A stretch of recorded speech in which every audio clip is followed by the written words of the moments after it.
Nama asli Abu Bakar sebelum masuk Islam adalah Abdul Ka'bah. Ia termasuk di antara orang-orang yang pertama memeluk agama Islam. Oleh sebab itu, setelah memeluk agama Islam, ia diberi gelar oleh Rasulullah dengan gelar nama Abu Bakar. Jadi nama Abu Bakar merupakan nama gelar yang diberikan oleh Nabi Muhammad Shallallahu Alaihi Wasallam. Selain diberi gelar nama Abu Bakar, ia juga diberi gelar oleh Rasulullah dengan gelar nama As-Siddiq, yang artinya amat membenarkan. Gelar As-Siddiq diberikan padanya karena ia orang paling cepat dalam meyakini dan membenarkan beberapa peristiwa yang dialami Rasulullah, terutama peristiwa Isra Mi'raj yang banyak diragukan orang. Sebenarnya nama lengkap Abu Bakar As-Siddiq adalah Abdullah bin Quhafah At-Tamimi. Ia lahir tahun 572 Masehi, 2 tahun setelah kelahiran Nabi Muhammad. Ia termasuk dalam garis keturunan suku Quraisy. Ayah Abu Bakar yang bernama Utsman bin Sa'ad, yang juga disebut Abi Khufaha. Sedangkan ibunya bernama Ummu Khair Salma binti Sakhar, berasal dari keturunan suku Quraisy. Jika dilihat dari garis keturunan asal muasal garis keturunan ayah dan ibunya, yang bertemu pada neneknya yang bernama Ka'ab bin Sa'ad bin Ta'im bin Murrah, Abu Bakar termasuk keturunan Bani Ta'im, suku yang banyak melahirkan tokoh-tokoh terhormat. Sedangkan dengan silsilah garis keturunan Nabi Muhammad bertemu pada Murrah bin Ka'ab. Sejak kecil Abu Bakar terkenal sebagai anak yang baik, jujur dan lemah lembut. Dengan sifatnya yang mulia tersebut, Abu Bakar disenangi banyak orang atau masyarakat pada waktu itu. Abu Bakar dan Nabi Muhammad merupakan sahabat sejak mereka masih remaja. Setelah dewasa, Abu Bakar memilih jalan hidupnya menjadi seorang pedagang atau saudagar. Sebagai pedagang, ia sangat sukses dan kaya. Ia terkenal karena kejujuran, kedisiplinan, dan sifat kedermawanannya. Oleh sebab itu, setelah dia memeluk agama Islam, hampir seluruh harta kekayaannya ia relakan untuk membantu Rasulullah dalam menyiarkan agama Islam. Selain itu, Abu Bakar terkenal sebagai seorang yang ahli dalam ilmu nasab, ilmu pengetahuan mengenai silsilah keturunan. Ia sangat memahami dan menguasai dengan baik berbagai nasab kabilah dan suku-suku Arab. Sebagai seorang yang terkenal ahli ilmu nasab, Abu Bakar mengetahui ketinggian dan kerendahan derajat masing-masing bangsa Arab, apalagi suku-suku Arab Quraisy. Dengan sifat mulia dan tingkat kecerdasannya yang tinggi, maka tidak sulit bagi Abu Bakar untuk meyakini dan memahami ajaran-ajaran yang disampaikan oleh Nabi Muhammad Shallallahu Alaihi Wasallam. Semenjak Nabi diangkat menjadi Rasul Allah, apalagi ia sudah mengenal betul sifat, keagungan, dan kemuliaan Nabi Muhammad sejak mereka masih remaja. Oleh sebab itu, setelah masuk Islam, ia dikenal sebagai sahabat Nabi yang paling dekat dengan Nabi. Abu Bakar menjadi sahabat yang paling dipercaya oleh Nabi Muhammad. Selain itu, Abu Bakar merupakan sahabat yang paling gigih membantu perjuangan Rasulullah. Bahkan, Abu Bakar dapat dikatakan sebagai sahabat yang paling banyak berkorban, paling teguh, dan paling patuh di antara para sahabat yang lain. Ia tidak pernah absen menemani dan mendampingi Rasulullah dalam berbagai peperangan, bahkan dalam menghadapi perang Tabuk dan saat Nabi Muhammad hijrah dari Makkah ke Madinah. Tidak hanya jiwa dan raganya, seluruh hartanya ia sumbangkan untuk membantu perjuangan Rasulullah. Melihat begitu besarnya jasa Abu Bakar dalam membantu perjuangan Nabi Muhammad dalam mengembangkan agama Islam, maka sangat wajar setelah Nabi wafat pada tahun 632 Masehi, ia dipilih dan dipercaya oleh umat Islam menjadi penerus Rasulullah sebagai khalifah atau Khulafaur Rasyidin yang pertama. Sebelum masuk Islam, Abu Bakar telah memiliki kepribadian yang bersih. Walaupun dia lahir dari keluarga bangsawan yang pada saat itu sangat gemar berpesta pora, berjudi, meminum minuman keras, dan berzina. Abu Bakar tidak pernah meniru kebiasaan buruk bangsa Arab pada umumnya saat itu. Abu Bakar merupakan orang yang selalu merindukan kebenaran. Ia selalu bergaul dengan orang-orang yang ahli dalam kitab suci, seperti Waraqah bin Naufal, Qus bin Sa'idah, dan Zaid bin Naufal. Oleh sebab itu, walaupun agama Islam belum terlahir saat itu, Abu Bakar tidak menyembah berhala seperti yang dilakukan bangsa Arab pada umumnya saat itu. Sebagai seorang keturunan bangsawan, Abu Bakar terkenal sebagai seorang yang pandai bergaul, peramah, dan suka menolong orang.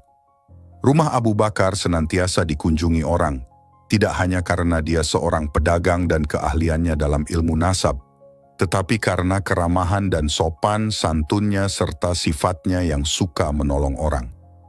Selain sebagai bangsawan, Abu Bakar merupakan seorang pedagang yang sukses. Dalam suatu riwayat dijelaskan bahwa sebelum masuk Islam, dari hasil berdagangnya ia memiliki simpanan kekayaan 40.000 dirham. Kalau zaman sekarang Abu Bakar termasuk konglomerat sukses. Kesuksesannya dalam berdagang tersebut disebabkan karena ia terkenal sebagai seorang yang jujur dan disiplin. Banyak rekan-rekan dagangnya yang sangat percaya pada Abu Bakar, sehingga mereka tidak takut untuk bekerja sama dengan Abu Bakar dalam berdagang. Sebagai seorang yang memiliki kepribadian yang disiplin, Abu Bakar mampu membedakan dengan urusan-urusan dagang, dengan urusan-urusan pribadinya. Oleh sebab itu, walaupun dia terkenal sebagai pedagang sukses dan kaya, ia juga terkenal dermawan dan suka menolong orang yang membutuhkannya. Sifat kepribadian yang lain yang membuat Abu Bakar disukai orang, terutama rekan-rekan dagangnya, karena ia terkenal sebagai orang yang selalu menepati janji. Abu Bakar tergolong sebagai jenis orang yang takut jika mengecewakan orang lain. Namun saat ia dikecewakan orang lain, Abu Bakar sangat pemaaf dan penyabar. Setelah Abu Bakar masuk agama Islam, serta ikut berjuang bersama Nabi, dalam menyiarkan agama Islam, sifat dan kepribadiannya yang mulia tersebut tidak surut atau berkurang, akan tetapi semakin meningkat. Abu Bakar dapat dengan cepat menerima ajaran-ajaran Islam karena memiliki kepribadian yang bersih dan cerdas. Bahkan ia tidak pernah ragu-ragu dalam meyakini apa yang diajarkan Nabi. Seperti yang disabdakan Nabi Muhammad sebagai berikut. Tiap-tiap orang yang saya ajak kepada Islam, tidak ada yang menyatakan keraguan dan berpikir terlebih dahulu, kecuali Abu Bakar. Ia terus menerima dengan tidak ragu-ragu dan tidak menunggu-nunggu. Rasa percaya Abu Bakar pada Nabi Muhammad, sehingga apa yang diajarkan Nabi pada dirinya merupakan suatu kebenaran hakiki. Muncul pada diri Abu Bakar sifat rela berkorban yang sangat tinggi demi kepentingan agama Islam. Hampir seluruh harta kekayaannya ia relakan, dan ia korbankan untuk membantu perjuangan Nabi dalam menyiarkan agama Islam. Tidak hanya pada harta bendanya saja, bahkan jiwa dan raganya pun ia relakan untuk membantu perjuangan Nabi. Oleh sebab itu, Abu Bakar tidak pernah absen dalam berbagai peperangan, mendampingi, membantu dan melindungi Nabi Muhammad. Sifat rela berkorban dan sifat kedermawanan yang dimiliki Abu Bakar membuat ia tidak segan-segan mengeluarkan hartanya untuk membebaskan para budak yang mengalami penderitaan. Budak-budak yang berhasil ia bebaskan di antaranya Bilal bin Rabbah, Abu Fukaifah, Amir bin Fahairah, Labibah, dan lain-lain. Sebagai seorang bangsawan, ia sangat memperhatikan kaum yang lemah dan tertindas. Selama membantu perjuangan Rasulullah, Abu Bakar terkenal sangat pemberani.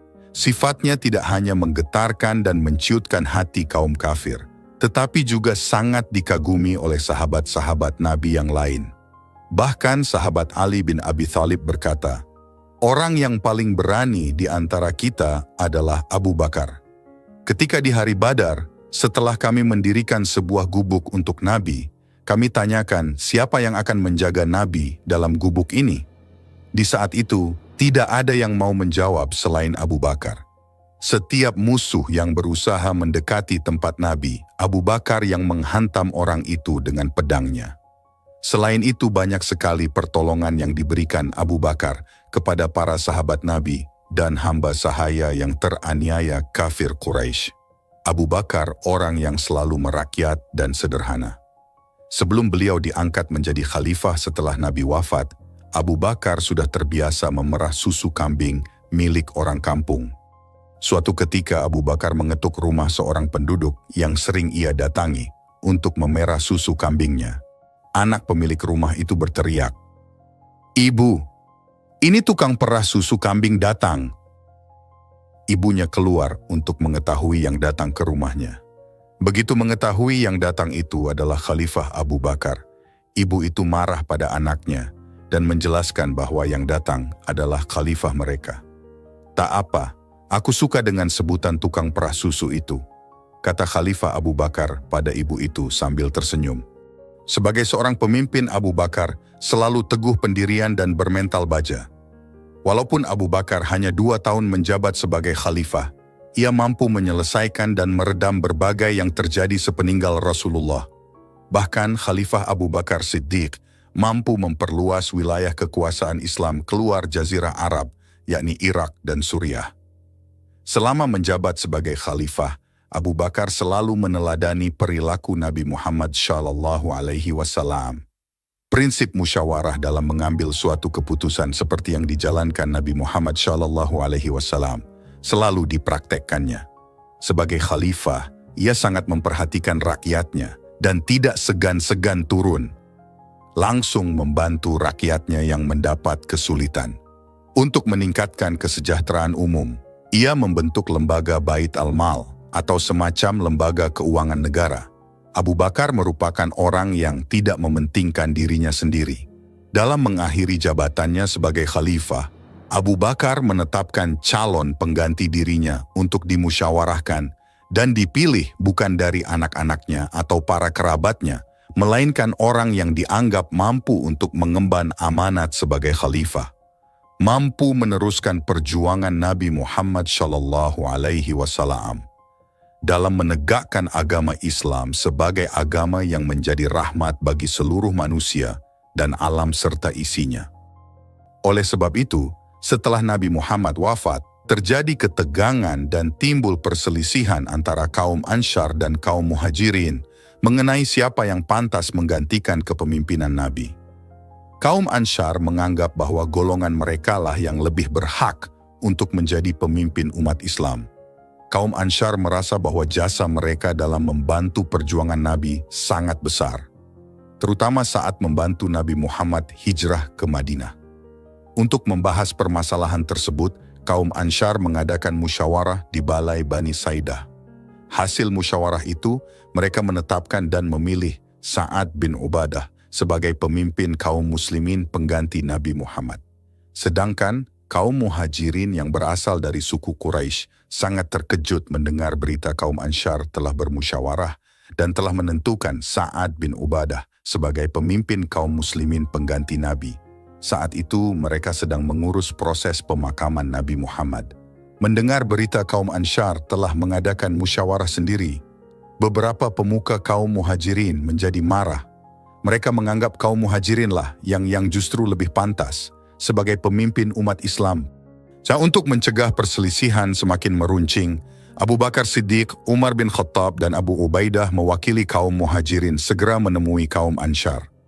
Ketiga pembesar kaum Muhajirin ini ingin menanyakan kebenaran dan alasan mengapa kaum Ansyar mengadakan musyawarah sendiri. Pada saat terjadi perdebatan antara para pembesar kaum Ansyar dan Muhajirin, Abu Bakar As-Siddiq menengahi dan berpidato di hadapan kaum Ansyar. Abu Bakar As-Siddiq menjelaskan bahwa betapa besarnya jasa-jasa kaum Ansyar dalam perjuangan umat Islam. Selain itu juga Abu Bakar menjelaskan kedudukan dan jasa kaum Muhajirin yang tidak mungkin dikesampingkan oleh kaum Ansyar.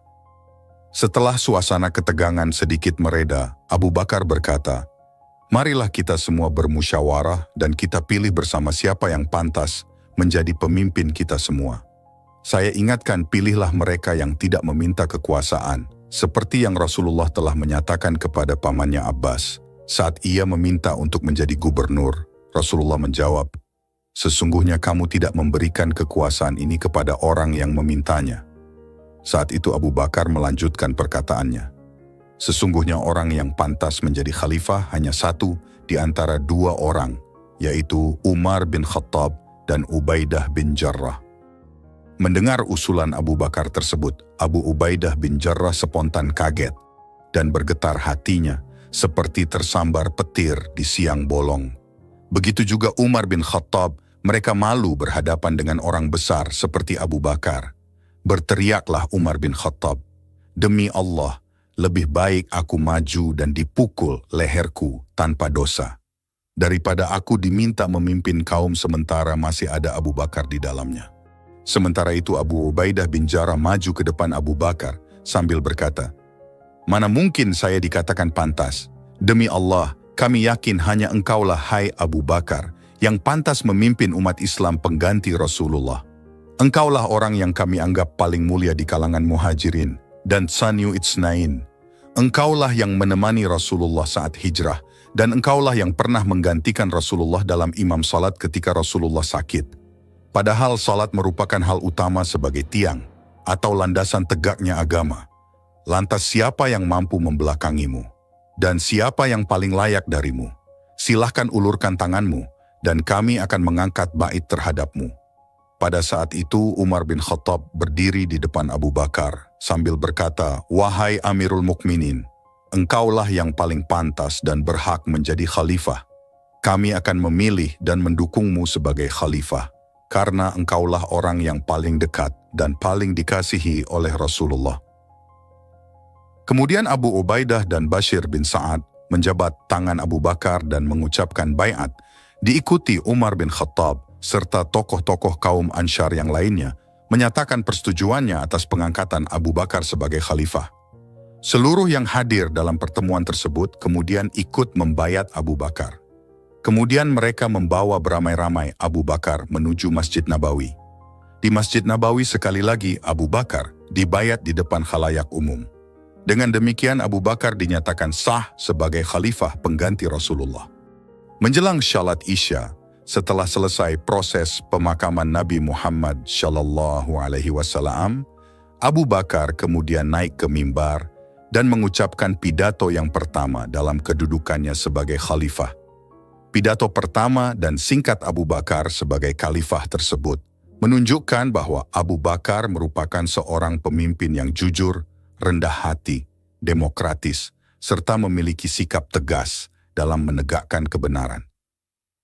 Pidato Abu Bakar As-Siddiq pertama kali dilakukan setelah beliau dibaiat menjadi khalifah yang pertama, bertepatan dengan setelah selesainya proses pemakaman Nabi Muhammad Shallallahu Alaihi Wasallam. Berikut pidato singkatnya.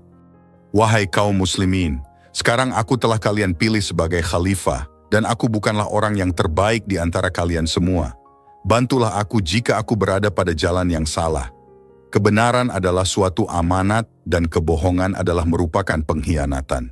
Yang terlemah di antara kamu, aku anggap yang terkuat sampai aku mengambil dan memulangkan haknya.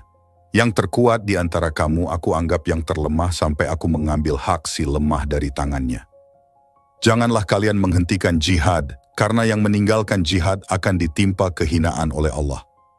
Patuhlah kepadaku selama aku taat kepada Allah dan Rasulullah.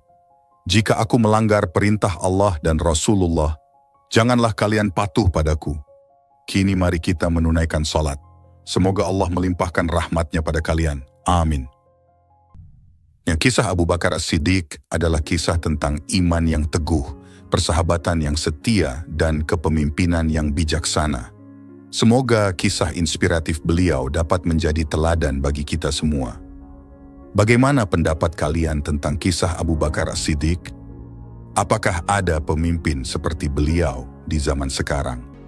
Akhir kata, wassalamualaikum warahmatullahi wabarakatuh.